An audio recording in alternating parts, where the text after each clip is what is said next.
बहुत समय पहले की बात है। एक छोटे से गांव में रामू नाम का एक गरीब किसान रहता था। रामू बहुत ही ईमानदार और मेहनती था, लेकिन उसकी गरीबी के कारण उसके पास बहुत कम साधन थे।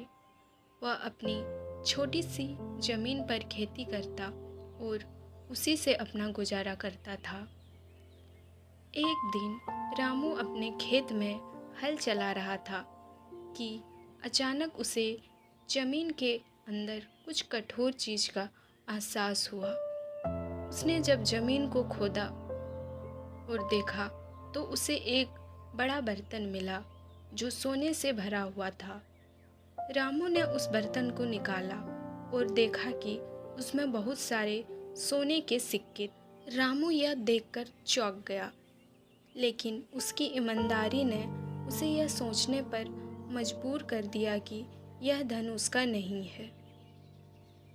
उसने तय किया कि वह यह बर्तन गांव के मुखिया को सौंप देगा ताकि इसका सही मालिक ढूंढा जा सके। वह बर्तन लेकर गांव के मुखिया के पास गया और सारी बात बताई। मुखिया ने उसकी ईमानदारी की सराहना की और गांव वालों को बुलाकर यह बात सबको बताई। गांव के लोग भी रामू की ईमानदारी से प्रभावित हुए और उसकी खूब प्रशंसा की।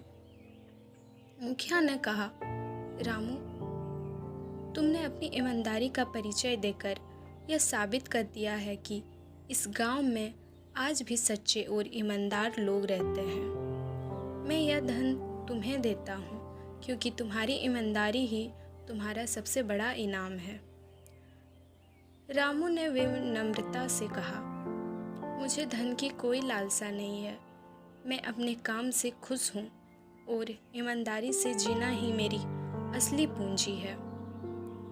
मुखिया ने रामू को सम्मानित किया और उसके खेत में काम करने के लिए गांव वालों से मदद की अपील की।